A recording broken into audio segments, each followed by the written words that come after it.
The following program is paid for by Kelsher Communications.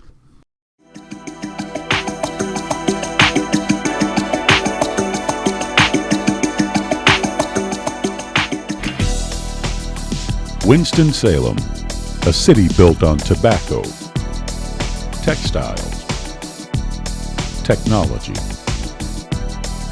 Its citizens, ingenious, creative, hardworking. A key ingredient in the success of this city was the black population that provided a strong labor force for the factories, mills, and other support services.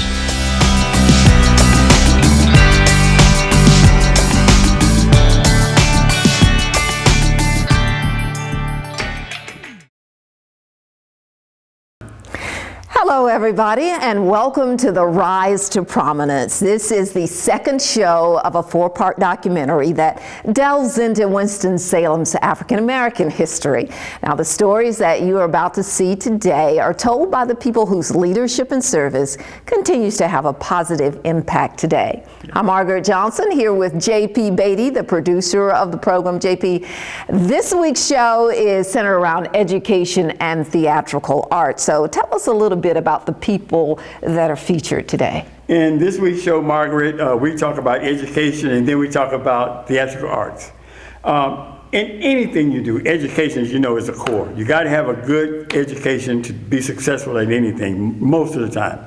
So we had an opportunity to talk with two of Winston-Salem's most prominent educators, retired. One is Mr. John Beaty and the other Miss Flonnie Anderson. And we also had an opportunity to talk to Miss Sylvia Sprinkle-Hamlin. She is the board president of North Carolina, of the North Carolina Black Repertory Company, which brings in the Black Theater Festival. Yeah, this is some good stuff this week. Yes. And so we are beginning with John Beaty, who is JP's big brother and a retired principal and product of the Winston-Salem Forsyth County Schools. And so here's John Beaty right now. I am John Beaty. I was born in Clover, South Carolina, and moved to Winston-Salem at age 2. I attended the Winston-Salem Forsyth County Schools, or the Winston-Salem Schools, and there were 4 elementary schools, grades 1 through 8, that catered to our population. They were Skyland School, 14th Street School, Columbia Heights, and Kimberly Park School, where I attended. The thing that I remember about Kimberly Park was that the teachers were, in addition to being inspirational and forceful, they insisted that we do things that would cause us to develop into good citizens and educated, contributing members of society. The high school for our students was Atkins High School. In fact, it was the only high school in the city for black children. And we all went there, and we graduated and then moved on to various other colleges and other careers. The teachers were caring, supportive, and demanding. They had faith in us, they believed in us, and they were not going to allow us to fall by the wayside. And teachers at that time would come to your homes, and there would be a coalition of parents and teachers who were together seeing to it that you did what you were supposed to do. I had an aunt, Bessie Lee Beaty, who attended Winston-Salem, or it was Teachers College then, Winston-Salem Teachers College in the mid-30s. I once asked her, why did you come to Winston-Salem from South Carolina? And she said, well, there were not a lot of schools nearby, and there was a school in Salisbury, Livingston, and then there was Winston-Salem Teachers College, and the tuition for Livingston was $13 a month, and Winston-Salem State was $11 a month, so that sealed the deal. She finished Winston-Salem TC and taught for 42 years. During our childhood, she would take us to Winston-Salem State programs during the summer. She would take us to homecoming games, and my older brother and sister finished high school and moved on to college and embarked on careers in teaching. So I said, I'm the little brother, so I'll just follow that line of too, and that career too. And I became a teacher, and was a public school teacher in Winston-Salem and Cleveland, North Carolina, for 20 years.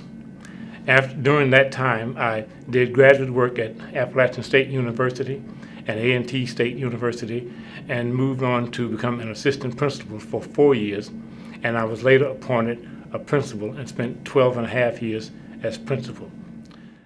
You're watching a conversation with John Beaty, retired principal of the Winston-Salem Forsyth County School System. There's more to come. We can make that happen, definitely. This looks great. We'll bring it and have Getting through the morning meeting in one piece? Thanks. Feels good. Then realizing it's payday. That definitely feels good. All while keeping the kids busy and the clients happy?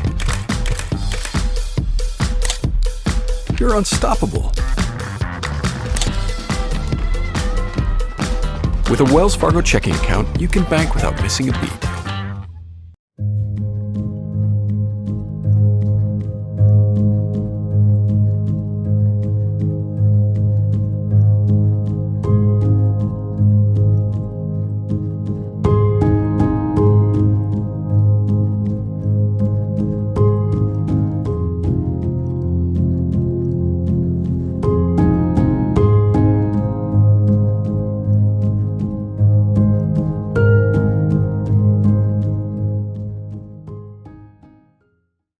John Beaty's career path was influenced by his mother's love and admiration of his older brother and sister.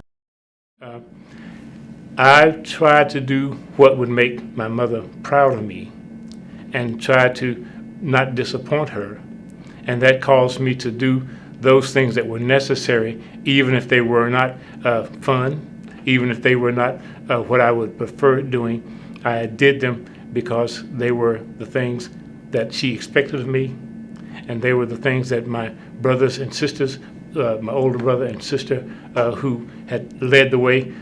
I couldn't be the one, I was the third child, I couldn't be the one to fall down and fall by the wayside. So I was inspired to move ahead and to do what was necessary to become a successful adult. There were 4 siblings younger than I, and they all went to college, and we did all of that with a single mother. And I think that was a great accomplishment, and we could not have done that without the support of other family members, and of course the teachers and principals, guidance counselors and coaches that helped us along the way. A major part of his success as a teacher and principal was based on the simple act of caring. The thing that inspired me to become a teacher was thinking back on the teachers down at Kimberly Park. Even though in those days almost all of us were poor, but they gave us the attention and the encouragement, and they treated us as if we were smart, so we thought we were. So we started behaving that way, and we started studying that way. And as a teacher, I remembered those who inspired me, and someone asked, how do you get students to do what you want them to do, and how do you get them to want to learn? And I said, very simply, you treat them the way that you would like to have your own children treated, and they will be with you. You don't worry about whether or not they are from a certain social class, or whether they are brilliant or average. You treat them all with dignity and respect, and you love them, and they will do for you the things that they need to do to become good students. I think that the cooperation that existed between the parents and the schools is what had the togetherness that caused us to all work in the same direction. I know when the first year I taught, one of the first things I did during the first month of school was to visit the home of every child that was in my class. And so from that point on, the parents knew me, I knew them, and we worked together. And so if any time there were problems that arose, I would just contact those parents that I had already made contact with. It was not me going to them after there were problems.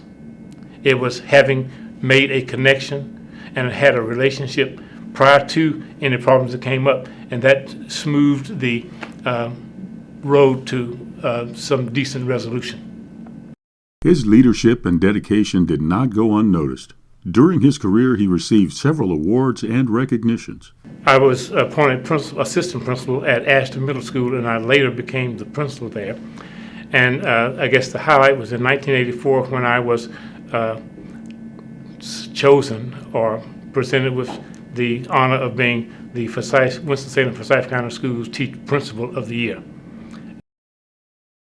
After 36 and a half years of teaching and serving as principal, John Beaty decided it was time to retire and spend more time with his growing family of grandchildren. Well, I went out at Christmas for Christmas vacation at 2000, in December of 2000, and I decided to stay on home after that. So I retired at that time, and as of this past December, I will have been retired 17 years. I have 3 pillars of my retirement, and that is to cook little, sleep late, and travel much. So that's what I do. My wife and I have taken our grandchildren on European trips and cruises, and we have great-grandchildren in South Carolina. So at least twice a month, we're on the road going down there to spend time with them, bounce them on our knees, and then come back home. That was a great story. Loved it. Thank you. So now, they say you reap what you sow, and it looks like your mother and his elementary and high school teachers, they sowed some pretty good seeds, because there are so many students that have now reaped a great education from your big brother that will help carry them through life, wouldn't you say? I would say absolutely, Margaret. Not only was he a great educator, he's retired now, and a great principal, but he's also a great big brother, a great husband, father, grandfather, and great-grandfather, and he is enjoying life, I'll tell you. So thank you, big brother. Yeah, a lot of stuff goes with that name. That's great. I can see that you're pretty proud. I would be too. And you'll want to stay tuned, because coming up next, we're going to be talking to Ms. Flonnie Anderson. She's another educator and pioneer of theater arts. We'll be right back. Okay. A good community is essential to a good life, and M&F Bank has been your community bank for more than 100 years. Our focus is to provide capital for small and medium-sized businesses, and being a community bank, all banking decisions are made locally. Please visit our website to learn more at mfbonline.com or call us at 336-722-0200. M&F Bank, where relationship banking is our most important priority. Hi, I'm Cheryl Harry with Triad Cultural Arts. Thank you for joining us for The Rise to Prominence, a personal conversation with some of Winston-Salem's most historic leaders. This is a 4-part series, so we invite you to tune in every Saturday at 1 p.m. right here on the CW channel during the month of February. For more information about Triad Cultural Arts, please visit our website.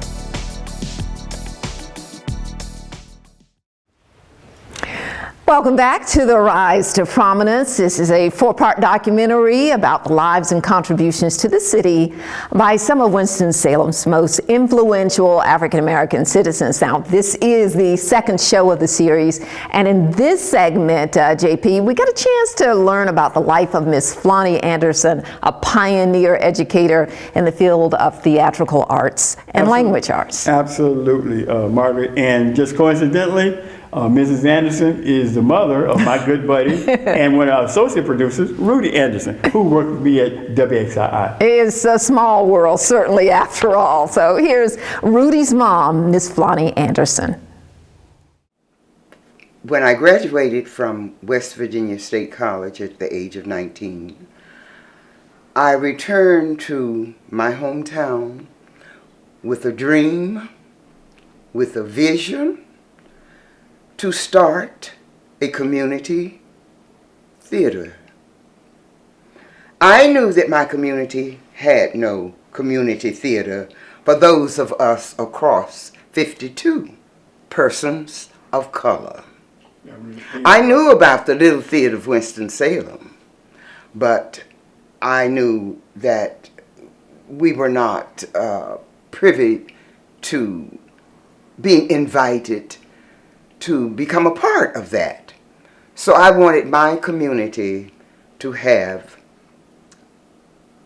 a community theater. So when I graduated from school and returned to Winston-Salem, I went to the City Recreation Department and I told them what my dream was. And from that point on, it started to develop. The name of the group that I started in Winston-Salem was Community Players Guild, which now is actually FATA, Flonnie Anderson Theatrical Association. After graduating from college, Flonnie's mother wasn't convinced that she could make a living with a degree in drama. When I graduated from college, my mother said to me, "What are you going to do with that drama degree?" I said, "I'm going to do drama." She said, "Well, you need to feed yourself, don't you?" I said, "Of course. But I'm getting married in December, so I'll be well fed." She said, "No. You need to go to A&T State University," which was just A&T College at that time, "to get your teaching certificate." And as an obedient daughter, as we children were quite obedient to their parents at that time, I said, okay. So I went to A&T, got my teaching certificate, and began my teaching career, actually not in Winston-Salem, but in Damascus, Georgia.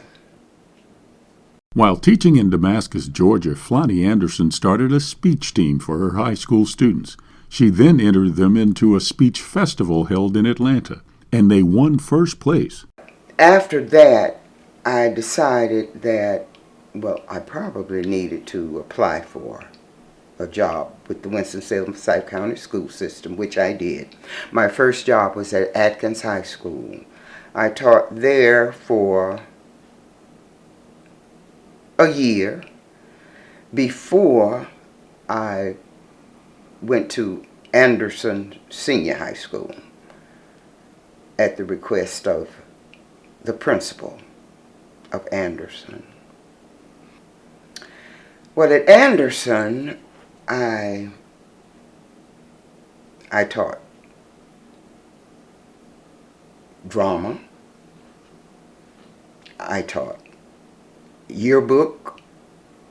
I also taught the humanities, as well as 2 other courses. So I said, you know, I was really feeling that I had a big load at Anderson. But I was interested in the students, and I wanted my students to succeed. So in addition to that, I wanted my students to love the English language the way I love it. So I decided that I would organize a speech team among my classes to take to the Wake Forest Speech Festival, since I found out that no black team had ever been to the Wake Forest Speech Festival, Wake Forest University Speech Festival. So I organized a team from Anderson Senior High School, took them to the Wake Forest Speech Festival, where they competed in 7 categories. They received the highest marks in all 7 categories and won the Sweepstake Awards. As the schools became integrated, she moved to Parkland High School, where she taught drama and English and produced stage plays. However, it was not without controversy. I did a play when we were first desegregated at Parkland High School. This was my first year at Parkland High School, called Take Me Higher. which my students had written at Anderson before I left there. And I decided that this would be a good way to bring the students together at Parkland to get them to do that show. That show was interrupted at its first showing in the auditorium at Parkland. The interruption was caused by a man in the audience who became upset with what he saw on the stage. His disturbance of the play became front page news. And from that point on, editorials after editorial after editorial continued for 1 year, one whole year, about the play. The school board had to come in and see the play. When they finished looking at it, there was not a dry eye in the place. And they said to me, "Mrs. Anderson, you may take your play to the state festival if you want to." But of course, they had to decide that but that was after they saw what the play was about. The play had been taken all out of context. The Reverend did not understand exactly what was going on. So he thought that I was really sending the students, sending them to hell. That's what he said. And naturally, the play itself had to be examined by the school board before I could take it to festival level. But after the school board saw the play, they realized what it was, and I took it to festival level, and it won first place. Stay tuned, there's more to come. Looking for that special outfit for a special occasion or everyday wear? Then step into Keona's Boutique and Hat Shop and step out in couture suits, dresses, designer hats, and accessories that accentuate how special you are. You see, at Keona's Boutique and Hat Shop, we specialize in women's fashions that are legendary. So remember, for that special occasion or a classy look anytime, you can find the style that is just right for you. Keona's Boutique and Hat Shop, 235 West 5th Street, Winston-Salem. We can make that happen, definitely. This looks great. We'll bring it and have... Getting through the morning meeting in one piece? Thanks. Feels good. Then realizing it's payday. That definitely feels good. All while keeping the kids busy and the clients happy? You're unstoppable. With a Wells Fargo checking account, you can bank without missing a beat. Hi, I'm Cheryl Harry with Triad Cultural Arts. Thank you for joining us for The Rise to Prominence, a personal conversation with some of Winston-Salem's most historic leaders. This is a 4-part series, so we invite you to tune in every Saturday at 1 p.m. right here on the CW channel during the month of February. For more information about Triad Cultural Arts, please visit our website.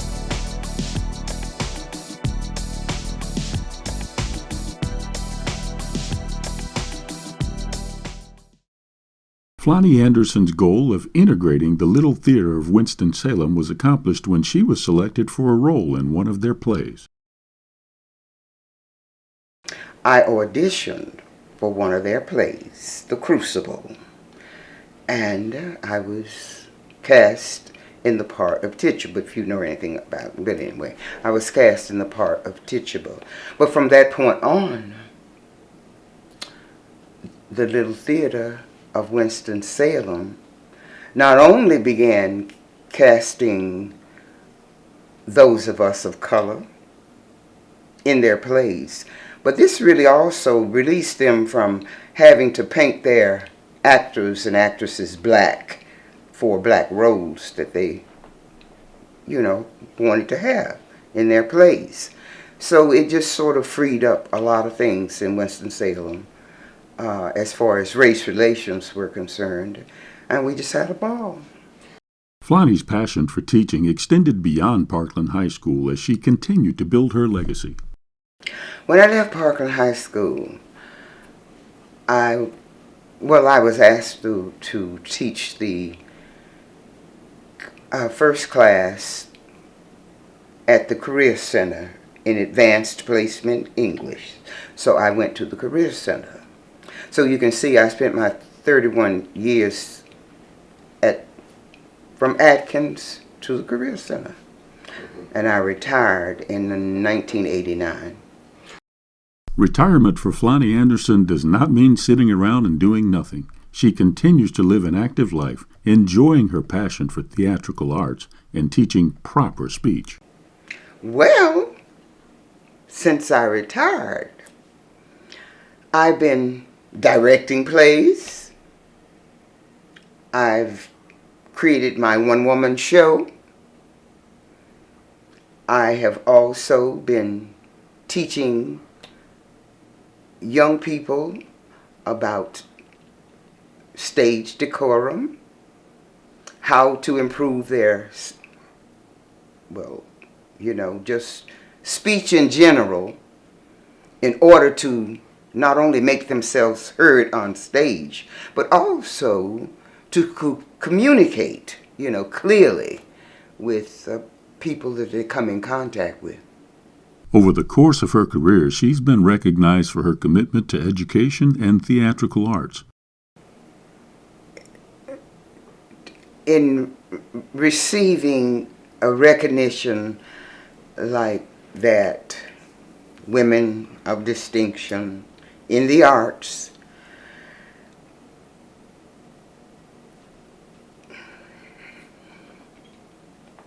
is very special, very special. Simply because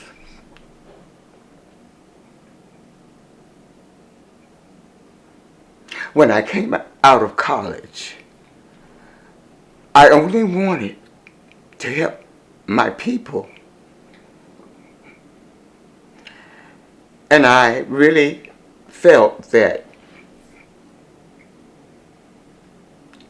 if I could really motivate young people to prepare to live wherever they wanted to with the best part of them,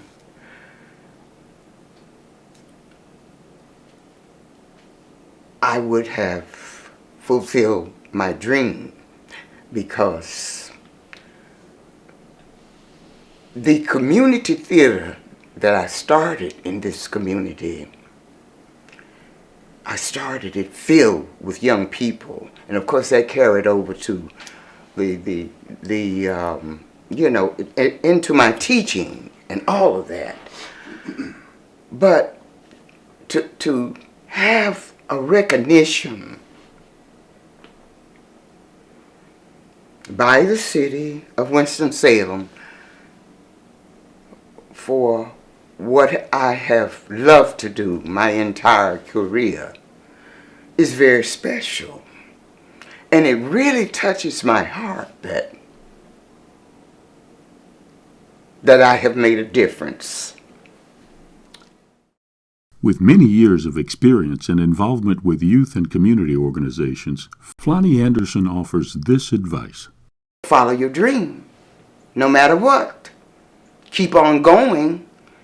Don't let any obstacle stand in your way. Don't be afraid. Fear is never good. Stand up for what you believe and what you want, and keep on going. I just love that. I know you enjoy doing it. Absolutely. Yeah, so when you watch and listen to Mrs. Flonnie Anderson, you can see and feel the passion and dedication that she had for her students and the theater. Yes, you can. But I can tell you something else too. You can also tell when she's a teacher, she didn't put up with any foolishness. So now I also see why Rudy speaks so eloquently, Yeah, and Rudy does speak eloquently. And coming up next, we're going to be talking to Mr. Eric Martin. He's the president of the Big Four Alumni Association of Forsyth County, and he's going to talk with us about what they're doing to preserve the legacy and history of the once all-black high schools. You'll want to stay tuned for that, and you don't want to miss it. Absolutely not. A good community is essential to a good life, and M&F Bank has been your community bank for more than 100 years. Our focus is to provide capital for small and medium-sized businesses, and being a community bank, all banking decisions are made locally. Please visit our website to learn more at mfbonline.com or call us at 336-722-0200. M&F Bank, where relationship banking is our most important priority.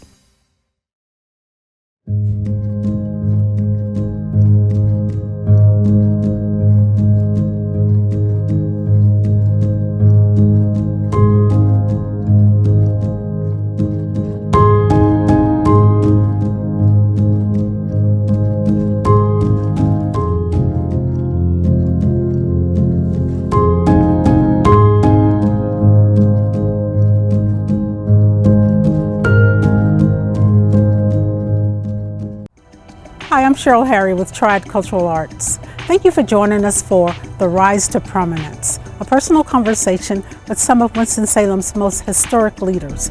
This is a 4-part series, so we invite you to tune in every Saturday at 1 p.m. right here on the CW channel during the month of February. For more information about Triad Cultural Arts, please visit our website.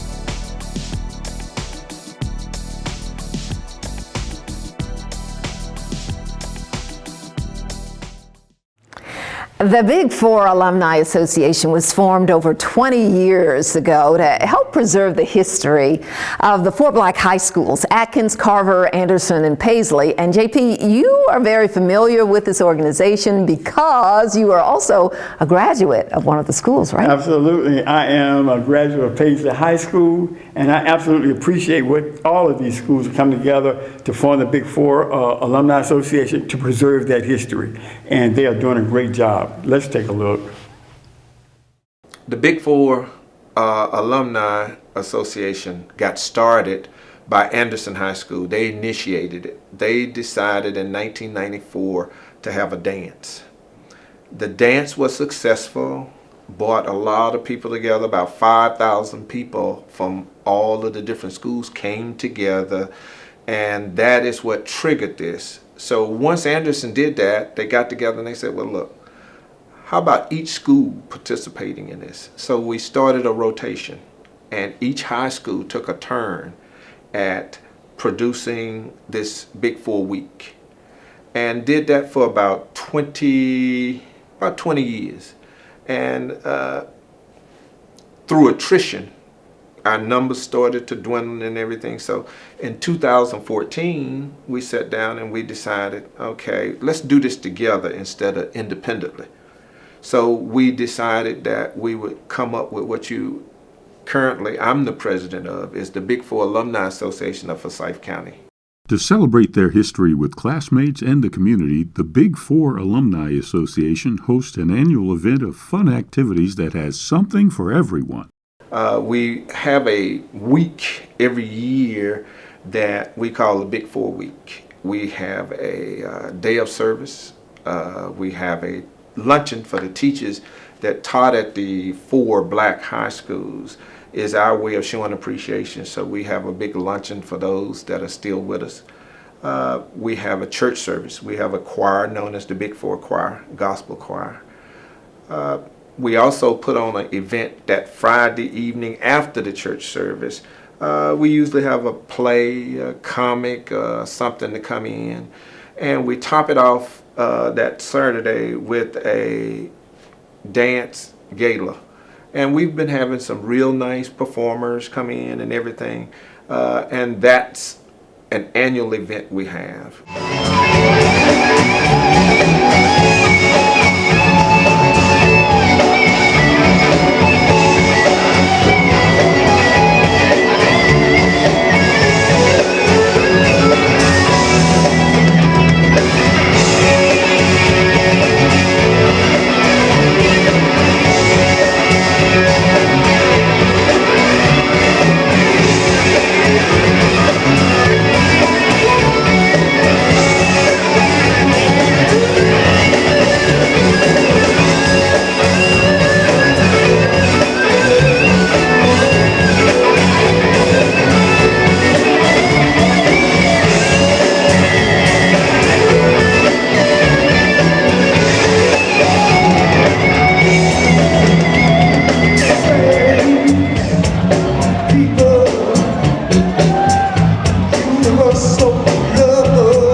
Although the association is mostly comprised of former students of Atkins, Anderson, Carver, and Paisley High Schools, everyone is welcomed.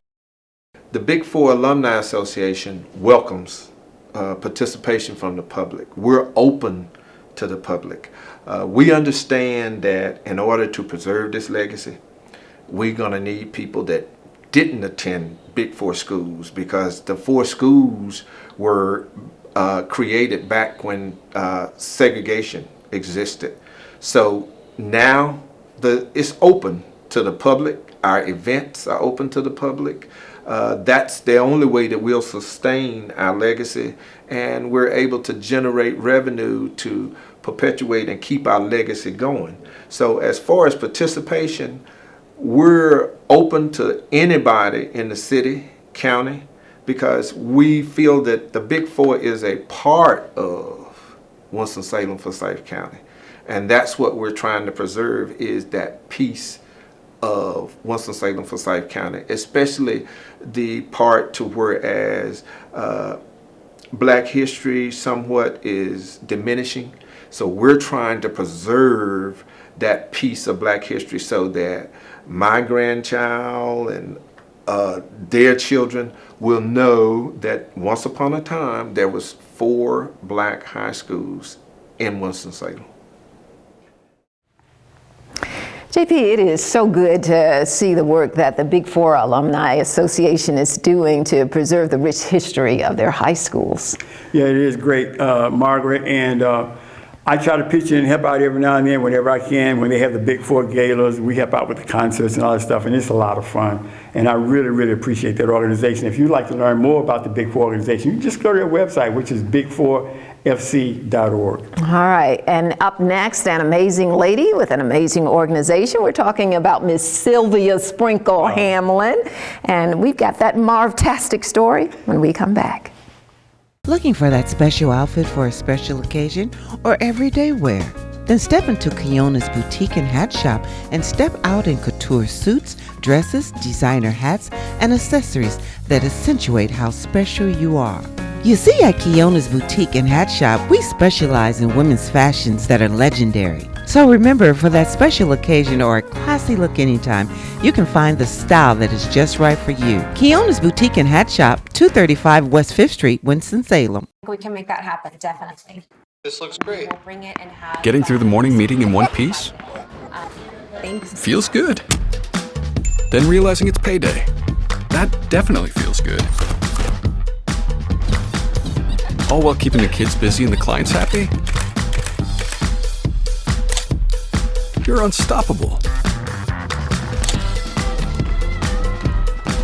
With a Wells Fargo checking account, you can bank without missing a beat.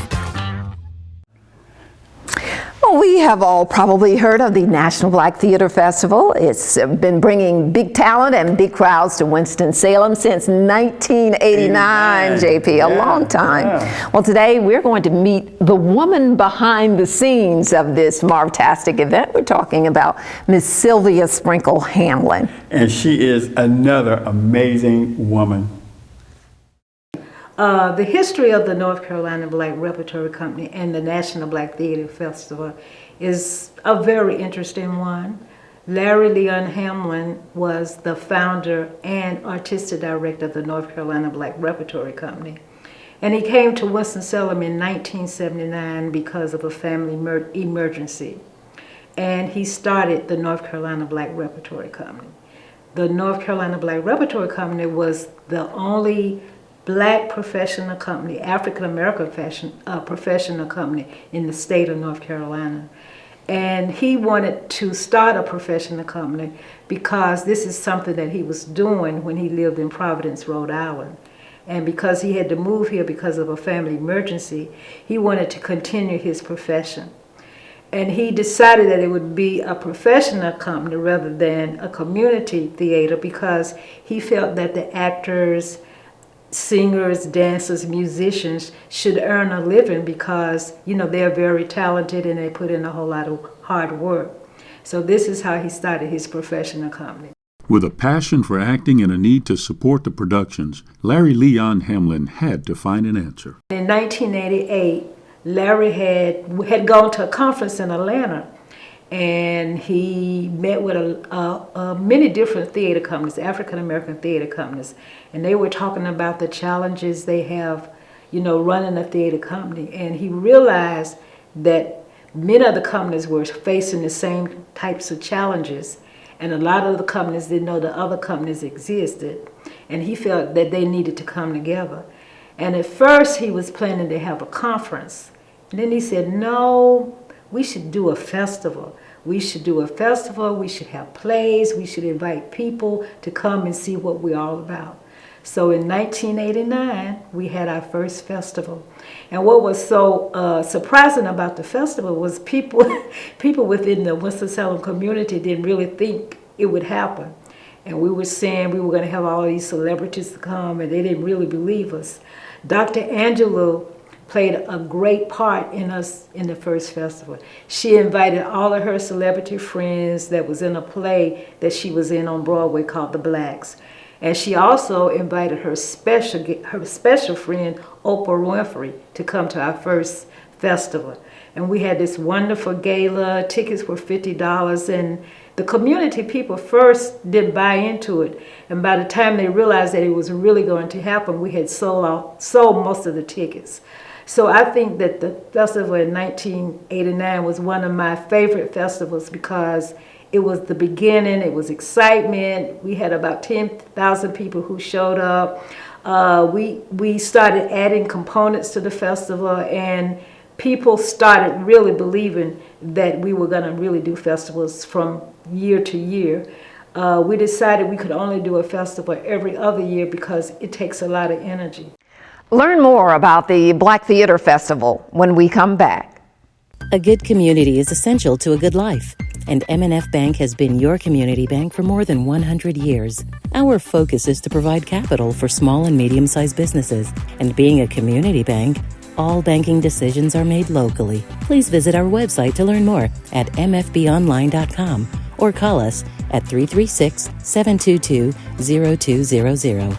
M&F Bank, where relationship banking is our most important priority.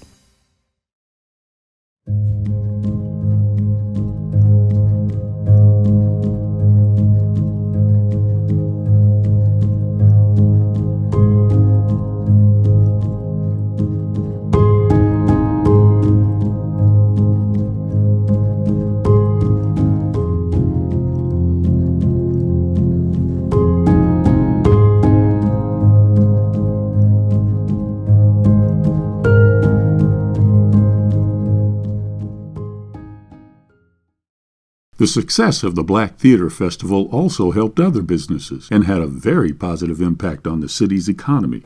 Over the years, the economic impact to the city of Winston-Salem has been really great. We bring $8 to $13 million during the 6 days that we have the festival. We have people who come from all over North Carolina, all over the United States, and we have people from Africa, the Caribbean, London, you name it, we have people who come. And it has become, we call it an international celebration and reunion of spirit, and it really is a celebration. It's like a family reunion. And we've had many celebrities to come. We had Sidney Poitier here, we've had Harry Belafonte, of course Dr. Angelou has been here and have really spoken at a workshop and showed up at the gala. Of course Oprah has been here, Cicely Tyson, people of that caliber. A phrase that we have at the festival is Black Theater Holy Ground.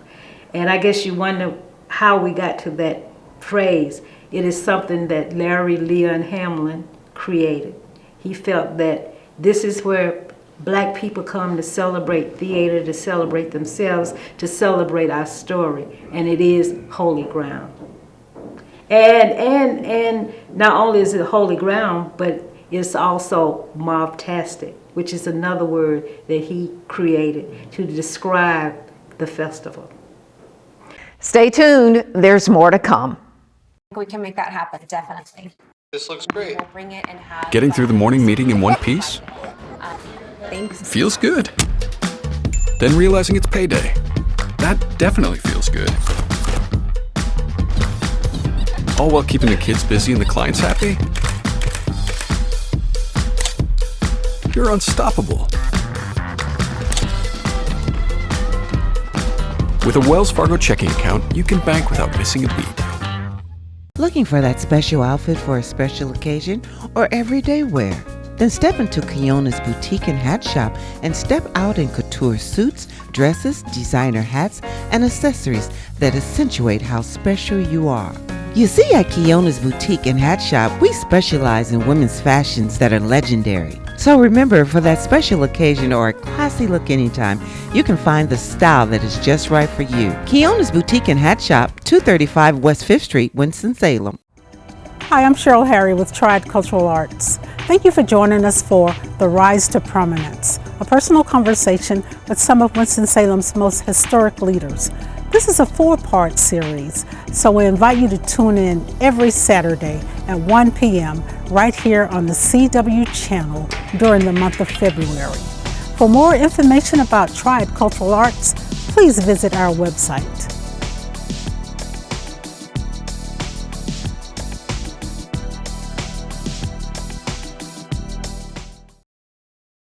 Larry had indeed achieved his goal of bringing black theater arts to the big stage, and those close to him saw how he worked relentlessly to make his dream become a reality.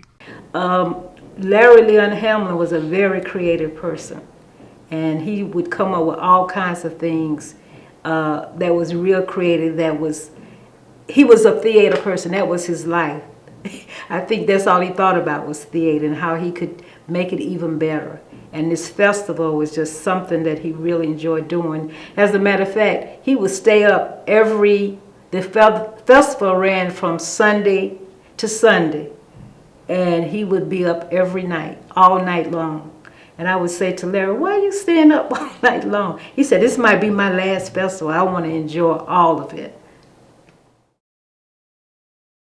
In 2007, Larry Leon Hamlin passed, but his legacy lives on as the North Carolina Black Repertory Company, the producers of the National Black Theater Festival, continues its mission of providing high-quality stage plays and performances to audiences that come from around the country and around the world to be part of Larry Leon Hamlin's holy ground. The future of the North Carolina Black Repertory Company is bright, and so is the festival. We now are under new leadership. We have a new he's really not a new executive director, Nigel Austin, who has been a strong supporter of the company since 1979. And we also have a new artistic director, Jackie Alexander, who moved here from New York, and he has some really different ideas. And he's a writer, he's a filmmaker, and he has quite a few connections. And of course, we have our faithful Lawrence Evans, who have been with us since 1982. It's another person that's really have been very supportive of the festival, and he's been with us since 1989. I think Larry was in New York, I think in 1988, and he met Artie Reese. Artie Reese was the technical director for the Negro Ensemble Company, I think. And Larry asked Artie, do you want to come down and be our tech director because I'm planning this festival? And Artie came down, and Artie and the Grizzlies, this is what he called his tech crew, which is technical people from all over the United States, come to the festival. And we have, like in 2017, we had over 140 performances, and we had about 35 to 37 companies. And don't you know, they would take down the sets and put them up overnight. They did a tremendous job. So we couldn't do the festival without our tech people. Not only do we do plays, we have workshops. We have, one of the things that we started, and Councilman Burke was really backing this, we have the Teen-tastic celebration, which is a mini festival for teens. Because at one point we used to have the young people between the ages of 13 and 17 downtown. They wanted to be a part of it too. So we decided that we should do something very special for them. And so now they have their own mini festival. They have entertainment. We have DJs. We have rappers. But we also try to insert theater into what we do. So it has really grown. We have gotten a lot of support from the community, and we are really excited about the components we have. We have an educational component, which is our international colloquium. We have workshops. We have a mini film festival. We have a festival within a festival, the Readers Theater. We have people who come to the festival. They don't go to the plays, they go to readings. We have readings like in the mornings, in the mornings, and we also late at night. One of the things that we say at the festival, we can have all kinds of activities between 10 and 2, but after 2 o'clock, people have to go to shows. One of the things I want to say about our customers, they are people who love to spend money on plays. You know, we have people who are really theater goers. They come to the gala on that Monday night, and they go to 2 shows a day until they go home. And a lot of people, this is their vacation. We had vacations, we have family reunions, and we've even had people who have met here and got married. So it's just really a celebration. It's really a celebration. It's a family reunion. It's people getting together. It's fun. I just wish I could enjoy some of the fun. Talk about inspiring. That certainly was an inspiring show. Yes, absolutely. Tell us about what's coming up next time. Next week, Margaret, we get into politics and city government. I had an opportunity to talk with Dr. Virginia Newell. Dr. Newell was one of the first female members of the Winston-Salem Board of Aldermen, now called the City Council. And she was also a computer language instructor at Winston-Salem State University and a very respected community leader. We also get an opportunity to do a story, a tribute to Mr. Al Beaty, who was the assistant city manager. We lost Al back in 2014, but we're going to do a tribute to him and all of his accomplishments. All right, sounds like a remarkable show. And that's going to do it for us. I'm Margaret Johnson with JP Beaty. We'll see you next time.